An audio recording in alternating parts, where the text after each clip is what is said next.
titled my talk, Sleep and Why You Should Do It Well. So, I think maybe one of the major sources of students, since you are students, is how well you do in your courses, right? If you're not doing so well, it's a lot more stressful than if you're doing okay. I mean, there's other things to think about, but this is your major reason for being here. So, one of the facts that I can tell you, having been looking at this topic for pretty much almost 40 years, is that people who sleep well will get marks that are 10 to 30% higher than the people who don't sleep well.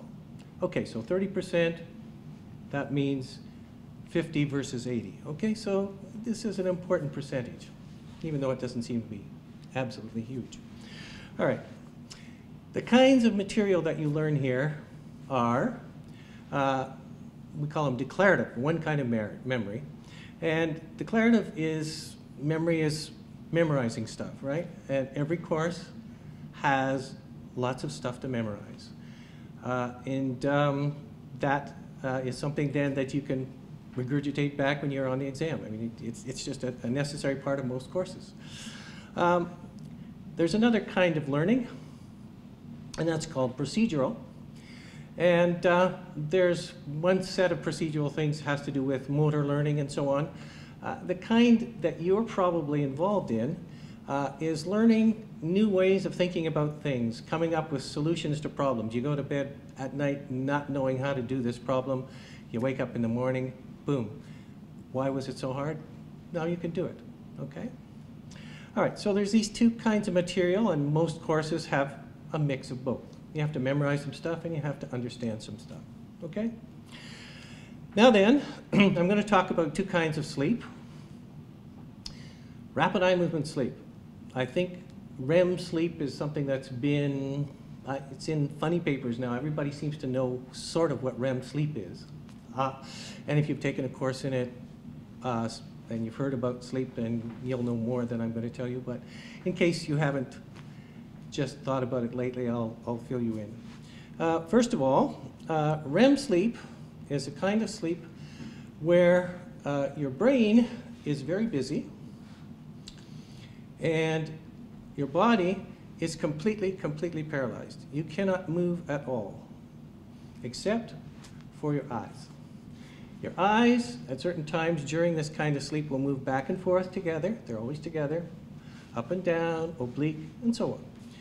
So that's why it's called rapid eye movement sleep. If you wake somebody up who's had some of this, they'll probably be able to tell you a dream. They're busy. There's mental activity going on, okay? There's another kind of sleep, non-REM sleep, and I'm kind of glossing over the different kinds, but in fact, this kind of sleep looks more restful. In this kind of sleep, it's very deep. It's harder to wake people. It's hard to wake people up from this kind of sleep. And if you look at the brain waves, it shows that all the neurons are sort of working together. And we know in this kind of sleep that this is kind of a restorative part of sleep where we know the growth hormone is released and so on. So it's a very different kind of sleep. And yet, it turns out that you need both of these.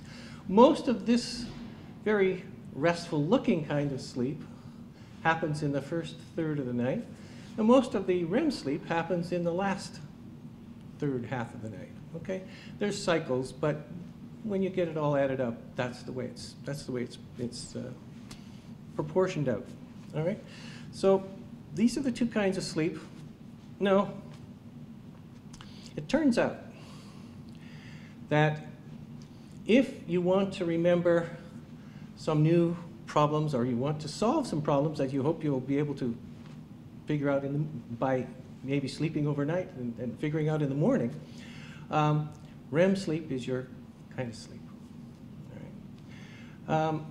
And if you want to remember lots and lots of facts, declarative memory, the best kind of sleep is this non-REM sleep, okay?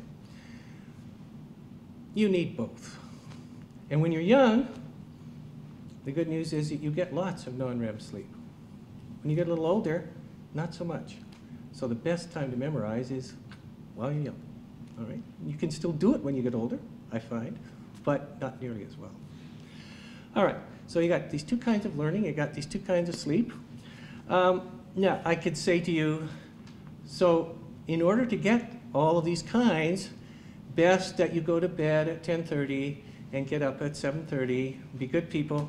And I know that sometimes you don't do that. Your sleep schedules are really quite wacko. I've been studying you, young students, and I discover that they have very, very erratic schedules. They don't go to sleep at the same time every night. On weekends, goodness knows what happens, and so on. So the chances of getting both kinds of sleep after you've spent the whole day working and studying, you'd be better off to go to bed at the same time, get up at the same time. That's what your mom would tell you. But in fact, there is percentage here if you want to use it. Okay, but there is another thing that you do to reduce stress, and that is you drink alcohol. Well, maybe no one here does, but I suspect some of you do. Okay, now alcohol might, it feels like, reduce your stress, make you forget, but we've done quite a few studies on people who drunk alcohol after they've learned our little tasks. And, well, I'll tell you what happened. In one study, we had a group of people who learned a task in the evening. And these are little procedural tasks. And then just before bed, they had some vodka and orange juice. And they went to bed. Let's say it's Monday night. They did this on Monday night, okay? Then, next week, we tested them to see how well they had done. Now, we had another group of people who didn't get to have the vodka. They were in a control group, and they knew right away that they weren't getting it. But they slept much better, and next week, they were actually a little bit better than they were when they started. The people who got the booze, they were about half as good. Okay, so they have forgotten like a whole lot of stuff. And one of the reasons that it happens is because the sleep that alcohol gives you isn't really sleep, in the sense that the brain says, okay, we've done our job for tonight. It ruins the really deep sleep, non-REM sleep. It squishes the eye movements, it makes them less. It's like depriving yourself of a night of sleep, in a way, or partially. So in the morning, when you wake up and you have this kind of not feeling so good, part of that feeling is just sleep deprivation. All right. So now that I've cheered you all up. We had another group. It gets worse. We had another group who learned on Monday, and we gave them orange juice. Then on Tuesday, we gave them nothing.